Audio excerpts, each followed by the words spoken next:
PFL fans, I am here today with a very special guest and breaking news that you guys want to hear. He's an MMA legend. He is a human, but he's also a full reptile, shared battle with all of the greatest MMA legends that you've heard of. It is none other than Dan, the Outlaw Hardy. Dan, how you doing today, man? I'm really good, man. That was quite an intro. I'm not sure I can live up to that. Not bad, right? Not bad, not bad. Listen, we have big news today. We have to talk about it. What is going on with you and PFL? You're in a new role. I need to hear all about it. What's happening? Yeah, so I've just accepted the job of director of fighter operations for Europe. So I'll be scouting, I'll be onboarding, I'll be taking care of all the fighters and helping guide their careers through the PFL and making sure they're supported, and then of course doing some analysis on the broadcast as well. Okay. Because I was going to ask, does this just make you the new Dana White, or are we getting a Dana White plus something? Like what else are we doing as far as the expectations of this role? Yes, you're doing the scouting, directing. Yes, you're doing the analyzation. What do we expect from Dan Hardy in the next year? Well, I hope that there's only one Dana White. Don't think we need any more Dana Whites. But if I can offer some opportunities to fighters like he has over the years, then I'd be very proud of myself. There's so many European fighters that are floating around unsigned, with no real direction of where they're going. I get messages constantly from young fighters that are, 1-0, 2-0, 3-0, can't get matched, can't maintain an opponent on a card when they are matched. It breaks my heart because I remember being in those situations. So, with this position within the PFL, I'll be able to bring these fighters onto the roster, sort through the best prospects across Europe, get them signed as a part of the PFL, and then we have them fight off in the championship and see who's the best in Europe. And then the winner of the European Championship will then be able to move on to the world scene, the global PFL tournament. It's a really exciting opportunity. And really, ultimately, I want to bring some stability to the opportunities that the fighters in Europe have got. There's so much talent here, so much undiscovered talent with no direction, and PFL Europe will bring that direction for them. Yeah, like you said, one of the big places of growth in MMA over the last 5 to 10 to 15 years has been Europe, that has been underserved, in my opinion, for the fighters that are coming out, and they pop up out of nowhere. You're like, who is this? Who is this guy? He's taking out everyone. I mean, it happened with Darren Till for a bit, and now it's happening with Leon Edwards, which are going to be UFC 286 coming up. You're going to be there, but I do want to know, what does it entail going through the process of finding these gems, these diamonds in the rough? Is that going to be footwork on the ground for you? Is that going to be a full team? How is that going to look? I will have some support in this role as well. But as you can imagine, I'm very well connected with the community in Europe. And I'm constantly getting people messaging me, you've got to check out this guy, check out this finish from this evening. This girl's going to be an absolute superstar. So now I've got a reason to gather these names and keep them in a database and start, building a European roster. And, have a good selection of people that I know are promising that we can bring onto the PFL roster when it's time for them. And, of course, I'm connected with the IMAFs as well, the amateurs. So, being a part of the English Mixed Martial Arts Association is going to, open my eyes to the amateurs as well, the people that are winning the IMAF tournaments and, winning their gold and silver and bronze medals and then looking to turn pro and, not going on to a show that's going to offer them, a name that's not going to build them with no opportunities and no money. I can get them, good opportunities on the PFL roster where they can be treated like professionals immediately and become formidable fighters within Europe before they move on to the world scene. Well, that's what PFL is doing better than anyone right now, bringing in young talent and putting a light on them and showing what exactly they can do, building new stars. And speaking of those new stars, Dan, we are starting off PFL Europe #1, Newcastle, on the 25th of March. But I have to bring one more individual in to speak about this massive card. And it is the former light heavyweight champion of PFL, now turned the voice of PFL. It's none other than Sean O'Connell. He is here with us. Sean, how you doing today? I am great. I am glad to be here. Very excited to talk about this card, Yes. and very, very excited that Dan Hardy is now our director of fight operations in Europe. Dan will be getting weekly phone calls from me asking for European fights, even though I'm 4 years retired now. I'm just going to make his job a little bit more difficult just because I want to get you used to it, Dan. I want to get you used to the pain that you're going to have to deal with all of these guys that have no business being in the smart cage in Europe, calling you up and being like, hey, I'm ready. I haven't really trained seriously in 4 years. But give me a fight against Simeon Powell. I'm gonna harass you in this role. Hey man, you'd be more than welcome. But this light heavyweight division in Europe, as you know from looking at the card, there's some absolute monsters on this. I'm staying on the other side of the fence, that's for sure, and I might recommend the same for you. But you're a lot younger and fresher than I am, you see, so there's still potential in you. Yeah, we might have another European champion out of you before long. In all seriousness, though, I'm really happy that you're going to be doing this, and you're going to be in the analyst role still. I was a little bit worried when I caught a little inkling that Dan Hardy might have a different role with the PFL. I was like, no. I need him to be an analyst for me on the European broadcast. And I was campaigning that if you did take another position, that it would be a dual role. So sounds like that's going to be the case, and that's a relief for me. Thank you, my friend. Yeah, I would absolutely need to be sat alongside you working as an analyst. I mean, it was a pleasure to work with you in Cardiff and London, and we've got to continue that. I mean, the dynamic was perfect, was it not, with Ken Flo and Randy Couture? I thought it was perfect. It's just the only thing I didn't like about that was it was me, Randy Couture, Dan Hardy, Kenny Florian, and it's like that old Sesame Street game. One of these things is not like the other. It's like 3 MMA legends. And also Sean O'Connell. But you know what? It was nice. It's sharing the mic with greatness. It rubs off a little bit, at least. My friend, you're underselling yourself, absolutely. But I appreciate the kind words. Well, listen, the 4 horsemen back at it. They're riding again. But I need to know, guys, this light heavyweight matchup. Simeon Powell, we just talked about it. 6'5", 23 years old. He looks like an NBA point guard, Sean, but he strikes like lightning. Talk to me about this main event. Muhammad Amin as well. I need to know more about it. It's an incredible matchup, right?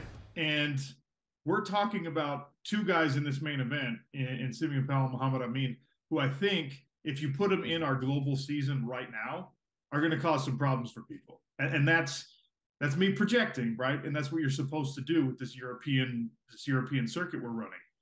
You win in Europe, you get invited to the global roster, right? Both of these guys are capable of competing on the global roster, I think. Now, both will be served in the MMA world because you got a kickboxing specialist and obviously a young fighter getting some more experience and obviously seasoning just a little bit, maybe even taking a loss in Simeon Powell's case. That might end up being good for him because it'll help him learn some lessons, right? But at the end of the day, you have to look at these talents and say, can they compete with Thiago Santos? Can they compete with Martin Hamlet? Can they compete with Rob Wilkinson? Can they compete with shoe-face Antonio Carlos Jr.? And if the answer is not yes, I don't want Dan Hardy signing them to the European circuit. You know what I mean? Like, I don't want those guys competing unless eventually we think they can beat the big boys on the global roster. And I think in the case of this main event coming up in Newcastle, the answer for both of these guys is at least a tentative yes. And in Simeon Powell's case, if we were 2 years further down the road, I'd say it's an absolute yes. But that's the whole point. And that's what I'm excited about with this matchup, is not only what we're going to see next, Saturday, but also what we'll see from both these guys, 2 and 3 years down the road. Well, Dan, talk to me about what we're going to see from Simeon Powell. Again, you have ear to the ground up there in Europe. This guy is making waves. He's making headlines. And again, coming off the Challenger Series now, in that spotlight, what are we seeing on Saturday from Simeon Powell? I think it's a huge opportunity for him, of course, but we can't underestimate his opponent, Muhammad Amin, either. They're both very tough tests for everybody in this division right now. The only thing really they're lacking is experience, but, that's what 2023 is about. By the end of the year, the one that's successful will have 3 more wins on their record. And, Simeon, 6'5", very long range striker, great with his knees, coming center line as well. But then Muhammad Amin's a great striker in his own right. He's working with Gegard Mousasi. He's got Derrida working in his camp as well. So we've got grappling and striking. The question is, how's he going to approach it? If I'm Muhammad Amin, I'm taking Simeon Powell down to the floor. I'm at least going to try, I will say that. But I've seen Simeon Powell sparring guys out of the cage at GB Top Team. A couple of weeks ago I was down there and people just can't hang with him. He's so loose, he's so slick. He hits them from across the cage. They don't even know what's hit them. So Muhammad Amin's going to have to close him down, I think, and make this quite a fight. But then, the chat back and forth at the media day, they were getting into it. You know, Muhammad Amin was trying to get inside Simeon's head, saying, "Oh, you're not as tall as I thought you were going to be," and stuff. So, Right. you know, perfect main event fight for this card. I think it's going to be real fireworks, and it really is a tough test for Simeon as well. If he comes through this, then you know he's on his way to Dublin, I think. No, I agree. We also have, and I want to get your thoughts on some other fights here on the card, but I do want to highlight Dakota Dacheva, somewhat of a hometown girl on this card. And again, a young, up and coming fighter, Manchester's own. Dan, talk to me again about what you're looking for out of Dakota this weekend. Well, you know, again, super slick, composed, only 7-0, same as Simeon.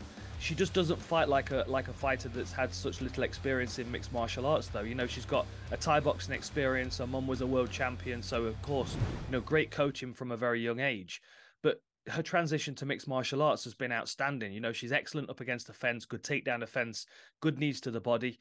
You know, the challenge really is that she's got a new opponent 2 weeks out. You know, Malin Hermansson is a Swedish national boxing champion. She's a very, very slick striker. She's got submissions on her record as well. So we know she's able to put the fight on the floor and take opponents back.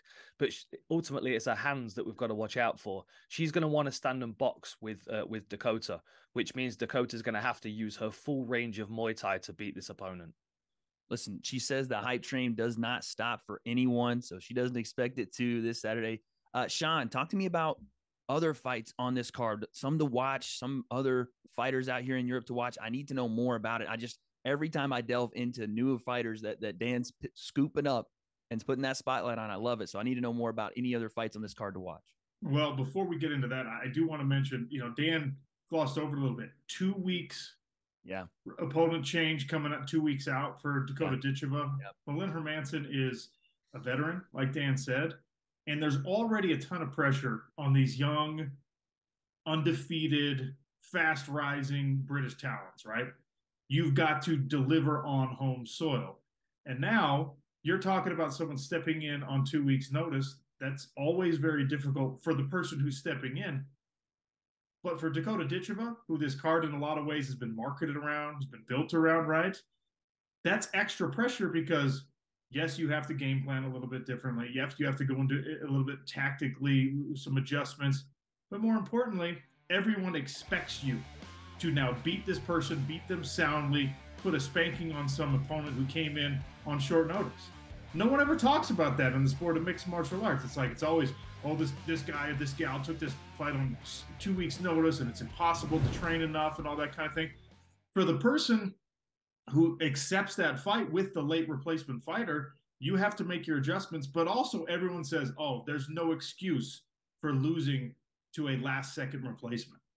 That puts more pressure on someone who is still a very young fighter. Doesn't act like she's so young in the sport of mixed martial arts, to Dan Hardy's point.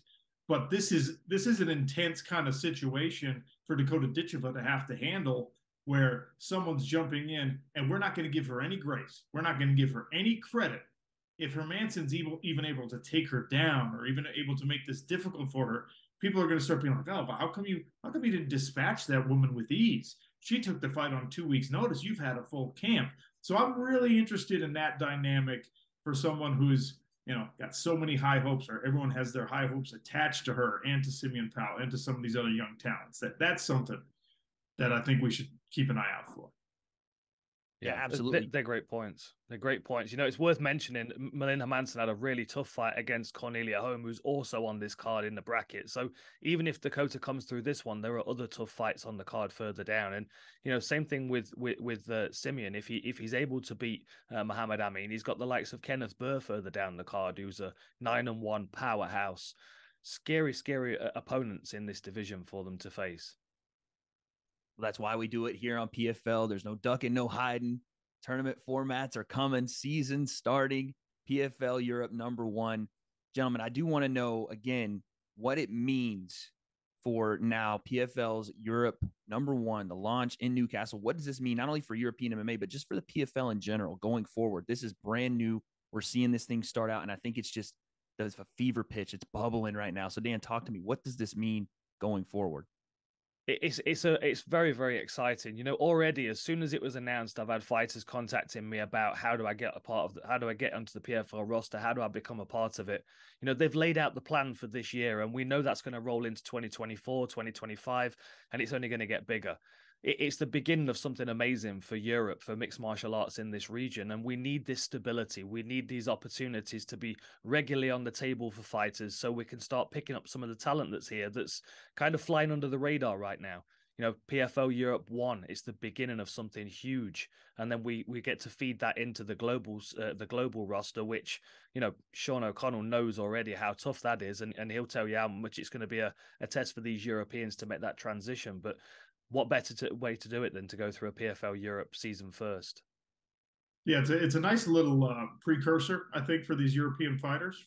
You're going to remain very active on your calendar year, which is something you have to adjust to as a professional mixed martial artist. When you make that PFL global roster, you're fighting 4 times in a 6-7 month span. That's something that a lot of people haven't dealt with at the high level in their career. Maybe in your amateur days when you're fighting easier opponents or whatever. My first year of fighting, I had 7 fights in 7 months, but the level of competition wasn't exactly taxing. You know what I mean? So now we're talking about high level fights, 4 of them in a 6 or 7 month span in the pursuit of $1 million. You need to be battle tested a little bit, in my opinion. And these people who come out of the PFL Europe season are going to have that advantage more so than being signed off the street, so to speak. An even bigger picture look for the PFL is this is the beginning of what we think will be a very successful farm system for the PFL global roster, not only with European fighters, PFL Latin America, PFL Africa, PFL Asia. As you guys both know, the world MMA market is full of undiscovered talent. And if you look at the best in the world right now, the top 15 pound for pound, the top 15 in each weight class, it is no longer an American sport. If it ever was, mixed martial arts is no longer just an American sport. You're talking about title contenders, people that are in the conversation for the best in their weight class in the world. And it's maybe 3 out of the top 15, 4 or 5 out of the top 15 at the most are American fighters. So it absolutely makes sense for the PFL to take a global sport and do global talent development and global talent searches. And of course, because of the infrastructure, because of people like Dan Hardy and the connections that they have, Europe makes the most sense to start it out there. But this is just the beginning for the PFL, and I'm very excited about what this looks like 5 or 10 years from now when we have champions coming out of Africa, we have champions coming out of Southeast Asia, we have champions coming out of Brazil, we have champions coming out of Canada. It's going to be awesome. Well, there you hear it, folks, from Sean O'Connell and newly acquired head of fighter operations, Dan Hardy. It's something I cannot wait to see. Newcastle, a new beginning, the PFL Europe #1. Gentlemen, thank you so much for joining me, and we will see you guys on Saturday.